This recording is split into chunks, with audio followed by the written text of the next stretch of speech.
Sziasztok! Üdvözöllek titeket innen a Fülöp-szigetekről. Ma ismét egy utazási beszámolót hoztam nektek, mégpedig az én legkedvesebb szigetemről itt az országban, és ez nem más, mint Siquijor szigete. Ez a sziget már csak azért is nagyon különleges, mert ez egy olyan hely, ahova bár már látogatnak külföldi utazók és turisták, még nincs annyira túl tömve, mint más népszerű szigetek az országban, úgyhogy egyébként nagyon ajánlom már így előre azoknak, akik érdeklődnek, hogy ide utazzanak. A másik ok, ami miatt pedig egy nagyon különleges helyről van szó, az az, hogy itt a helyiek a mai napig hisznek a varázslatokban, a mítikus lényekben, és gyakorolják is a különféle gyógyító varázslatokat. Mi is ellátogattunk egy ilyen gyógyítóhoz, amikor ott voltunk a szigeten, de még mielőtt oda eljutunk, kezdjük a történetet az elején. Nem egyedül mentünk Siquijor szigetére férjemmel, hanem az én egyik kedves barátnőmmel Magyarországról és az ő anyukájával, amikor itt jártak nálunk látogatóba. Manilából Dumaguete városába repültünk, ugyanis innen már csak egy nagyjából 45 perces hajóút eljutni Siquijor szigetére. Nincsen repülőtér ezen a kis szigeten, illetve van egy, de az teljesen privát, tehát nincsenek helyi légitársaságok, akik berepülnek erre a szigetre, egyenlőre csak hajóval megközelíthető, de ez szerintem még izgalmasabbá teszi. Érdekessége még a szigetnek, hogy a harmadik legkisebb megye a Fülöp-szigeteken, az egész sziget igazából egy pár óra alatt körbe motorozható, és emiatt egy nagyon kis otthonos, barátságos hangulatot áraszt magából. Amikor odaértünk, át is tricikliztünk San Juan területére. Ez az a rész, ahol a legtöbb turistás szállás, étterem, bár található, úgyhogy itt érdemes szállást foglalni, hogyha valaki szeretné, hogy úgy minden a közelébe legyen. Itt megebédeltünk egy nagyon hangulatos kis étterem, bárban, és már csak azért is tetszett nagyon, mert annak ellenére, hogy tényleg azért látszott, hogy ezek olyan turistásabb hangulatú éttermek, egyáltalán nem volt ott senki rajtunk kívül, és ilyet tényleg nagyon nehéz találni itt a Fülöp-szigeteken, hogyha a turistás szigeteken utazunk. Annyira különleges volt, hogy megvolt ez a nagyon jellegzetes hangulata ennek a szigetnek, ami jellemző a Fülöp-szigetek többi turistás helyére is, de közben mégis teljesen nyugis volt, úgyhogy nekem már csak emiatt is egyből belopta magát a szívembe. Úgyhogy miközben megettünk egy nagyon finom ebédet, csodálhattuk a gyönyörű fehér homokos partot, bár apály volt éppen, de ennek ellenére is gyönyörű volt, meg be is volt borulva az idő, és később ránk is szakadt az ég, de ez igazából nem meglepő, mert nem a fő nyári hónapok alatt látogattunk el ide, hanem az esősebb hónapok alatt, de ennek ellenére is abszolút élvezhető volt az utazás. Miután pihentünk és ettünk egyet, a hegyek felé vettük az irányt, ugyanis az én barátnőm, aki nagy Gyűrűk ura rajongó, egy különleges szállást foglalt nekünk. Egy hobbit házakat idéző kis, kicsit ilyen glamping, camping jellegű, kis hobbit házas helyre foglaltunk mi szállást, ehhez föl kellett triciklizni a hegyekbe, és kicsit el volt dugva, úgyhogy a sofőrünk nem is találta meg pontosan, sokkal hamarabb kirakott minket, úgyhogy férjemmel még a nagy táskákkal föl kellett baktatnunk a hegy tetejére, de abszolút megérte, mert gyönyörű kilátás volt mindenfelé onnan a hegy tetejéről, mivel ugye, mint említettem, egy elég kis szigetről van szó, nagyon nagy részét beláttuk onnan föntről, láttuk a tengert, a gyönyörű erdőket, nagyon jól mutatta, hogy milyen sok része lakatlan a szigetnek, annak ellenére, hogy alapvetően is elég kicsi. És ami még jobban tetszett ebben a helyben, az az volt, hogy nem messze ettől a kis hobbit házas helytől volt egy annyira hangulatos kis kávézó, étterem, ahol ismét átjárt minket ez az abszolút békés hangulat. Barátnőm és anyukája kipróbáltak helyi különlegességeket, mint például ezt a helyi, olyasmi ez, mint a helyi rámen tésztás leves, meg kókuszdiót is nyitottunk, amiben rumot kevertek, plusz még játszottunk is egy helyi tradicionális játékkal. Ez egy ilyen fából készült kis tábla, amiket kagylókkal kell játszani. Most nem fogok belemenni a játék szabályaiba, de nagyon jól éreztük magunkat, és egy nagyon kellemes, békés kis nyaralós, de mégis olyan helyi napot töltöttünk a szigeten. Másnap azonban tovább is álltunk, és fölkerestük az egyik híres gyógyítót a szigeten. Nagyon különleges még ezen a szigeten egyébként, hogy itt húsvétkor szertartásokat tartanak, ilyenkor a helyiek összegyűlnek az erdőben, és összegyűjtögetnek különféle fakérgeket, terméseket, növényeket, és egy hatalmas üstben összefőzik ezt a gyógyító, hát nem is tudom minek hívjam, varázsszert, és ebből is lehetett vásárolni például ennél a gyógyító hölgynél. Ez igazából egy ilyen természetes gyógymód, ugye, mivel mindenféle különleges növényeknek a részeit tartalmazza magában. Na de mi nem emiatt játogattunk el hozzá, hanem hogy megtapasztaljunk egy olyan általános gyógyítást.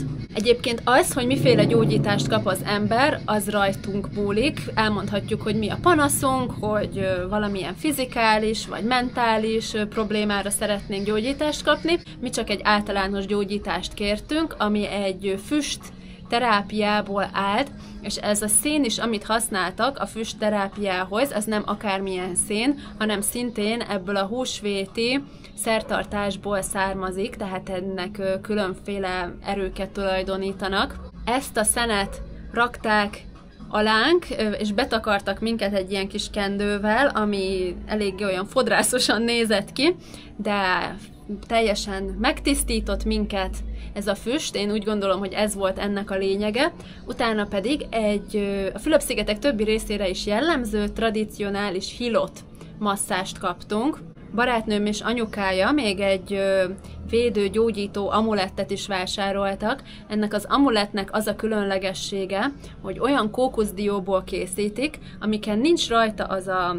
Hogy is mondjam, hogyha elképzeltek egy kókuszdiót, tudjátok azt a barnát, ami már le van ugye hántolva, csak azt a szőrös barna kókuszdiót, amit Magyarországon is kapni, azoknak a tetején ugye mindig van ilyen kis szemszerű 3 pötty. Na ezekhez az amulettekhez kifejezetten olyan ritka kókuszdiókat keresnek, amelyeken nincsen rajta ez a pötty, és megcsiszolják, a közepébe pedig szintén különféle gyógynövényeket, fakérgeket és hasonlókat tesznek. Úgyhogy teljesen megtisztulva, meggyógyulva hagytuk ott ezt a helyet. Egyébként már csak azért is tetszett rettenetesen nagyon ez a hely, mert nekem az erdők és a hegyvidékek még inkább a szívem csücskei, mint a tengerpartok, és hogy eljussunk ehhez a gyógyító faluhoz, a legcsodálatosabb busa, zöld, trópusi dzsungelen kellett keresztül vezetnünk. Én férjemmel robogot béreltem, barátnőm és anyukája pedig az úgynevezett habal-habal szolgáltatást vették igénybe, ami igazából azt jelenti, hogy nem egy oldalkocsis triciklit bérel az ember, hanem a sofőr mögé ül be, és így ez sokkal kedvezőbb áru. A mágikus napot egy nagyon különleges fánál folytattuk. Ez egy úgynevezett baleltefa, több ilyen is található az országban. És ezekről a fákról úgy tartják itt a Fülöp-szigeteken, hogy különféle lények és szellemek lakják, és gyógyító hatást is tulajdonítanak nekik. Szerintem ez abból ered, hogy ezek a fák, amik már ilyen nagyra tudnak nőni, azok több száz évesek. Ez a baleltefa is, ahol itt Szikihor szigetén voltunk, egy több mint 400 éves fa már, és a lábánál egy kis forrás található, amiben ezek a... nem is tudom, minek hívják ezeket. Ezek a kis halak vannak, tudjátok, amik lecsipkedik az elhalt bőröket a lábunkról, azonban ezek nem azok a kis picike barátságos, csipkedős halak voltak, hanem ilyen jó nagyok, úgyhogy ez egy nagyon-nagyon vicces élmény volt. De nagyon nagyot tudnak csippantani. Én félek!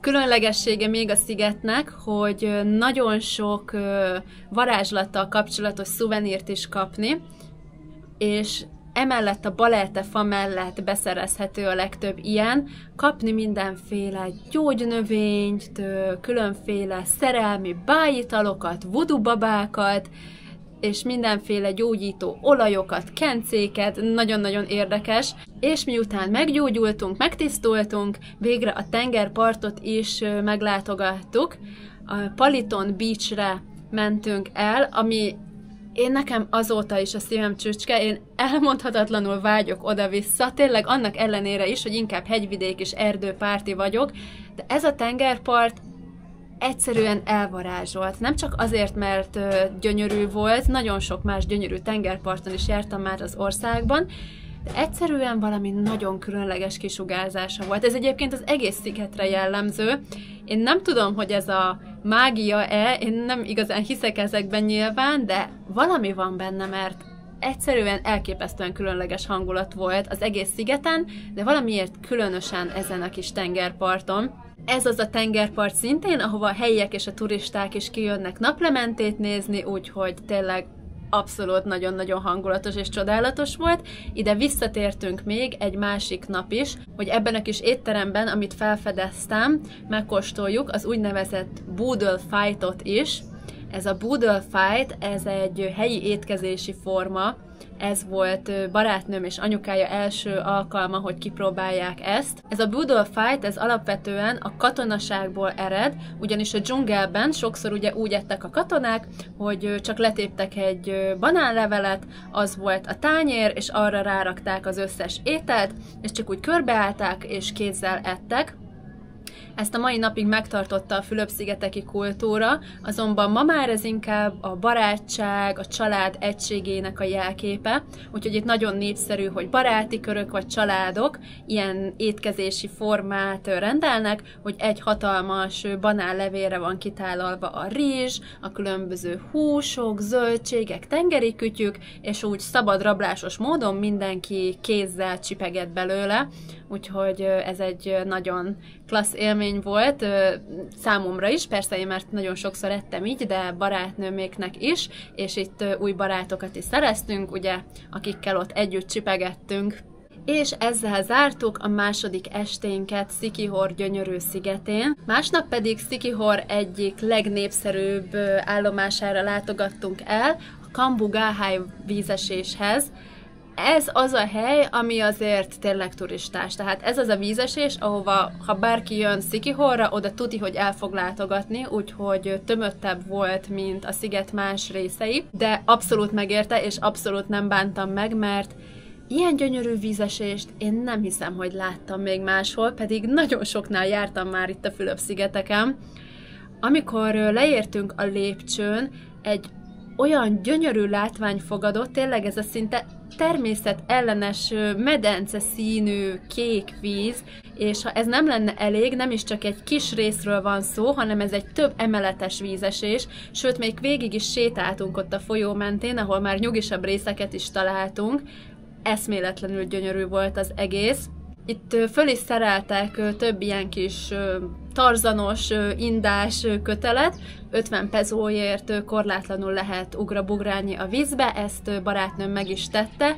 Ez egy csodálatos élmény volt szintén. Vannak más vízesések is a szigeten, amik kevésbé zsúfoltak, de én abszolút tudom ajánlani, mert ezt nem szabad kihagyni, ez csodálatosan gyönyörű volt. Utána egy barlanghoz is ellátogattunk, sajnos ez zárva volt, ugyanis éppen nagy esőzések voltak, és föltöltődött a barlang vízzel, úgyhogy nem engedtek be turistákat. Hát mi ennek ellenére a kis helyi turgájdunkkal besettenkedtünk, csak úgy egy kicsit, csak a biztonságos részre, úgyhogy ha más nem, kalandnak nagyon jó volt. Sajnos az egész barlangot úgy ugye nem volt alkalmunk látni, de csak végig sétálni ott a dzsungelen, hogy eljussunk a barlang bejáratához, meg ez a kis tiltott kaland, hogy azért csak besettenkedtünk, ez azért nagyon klassz volt még önmagában is. És az utolsó Siquijoron töltött napunkat pedig férjemmel kettesben töltöttük, és ez már egy olyan lazulósabb nap volt, ellátogattunk egy másik gyönyörű tengerpartra. Sajnos nem vittem a víz alatti kamerámat, úgyhogy nem tudom megmutatni, hogy milyen csodálatos látvány fogadott, amikor snorkeleztem. De ez már csak azért is tetszett nekem nagyon, mert itt a Fülöp-szigeteken, ezeken a turistás szigeteken sokszor akkor tud az ember snorkelezni, vagy így könnyű búvárkodni, hogyha hajót bérel, és kicsit bentebb megy a vízben, és ott lehet ugye kiugrani a hajóból, és csodaszép tenger alatti világot látni. Viszont itt, ezen a tengerparton nem volt szükség hajóra, hanem elég volt, hogy besétáljunk a fehér homokos partról, és már ahogy a lábunkat érte a víz, egyből bele tudtuk dugni a fejünket a vízbe, és láthattuk a gyönyörű korallokat, halakat, eszméletlenül szép volt. Itt észrevettük még azt is, hogy visszatérve kicsit a varázslatos témához, hogy nagyon sok ház ajtaján van kereszt. És annak ellenére, hogy a Fülöp-szigetek nagy része keresztény, azért nem szokás az, hogy úgy minden ház ajtaján kint legyen egy kereszt.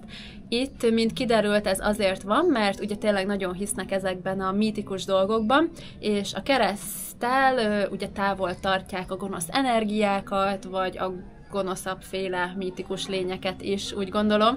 Egyébként az országnak eszméletlenül különleges és érdekes a mitológiai ilyen kis különféle lényekkel, mítikus lényekkel kapcsolatos hitvilága és része is, úgyhogy ha érdekel titeket, hogy miféle kis lények idézőjelben vannak itt a Fülöp-szigeteken, akkor erről is tudok nektek egy videót készíteni, mert sokkal többféle van, és sokkal kreatívabbak, mint a Magyarországon ismert tipikus manó, tündér és társai. Úgyhogy hát így a teljesség igénye nélkül ez volt a mi kis utazásunk Siquijor szigetére, ami tényleg hihetetlenül belopta magát a szívembe. Nekem azóta is a legkedvesebb szigetem itt az egész Fülöp-szigeteken, pedig bejártam már az összes népszerű szigetet, egy csomó rejtett kincset, de számomra semmi nem érhet Siquijor nyomába, úgyhogy nagyon várom, hogy ellátogathassunk oda megint, hogyha megtesszük, akkor mindenképpen élő vlogokat is fogok nektek onnan hozni.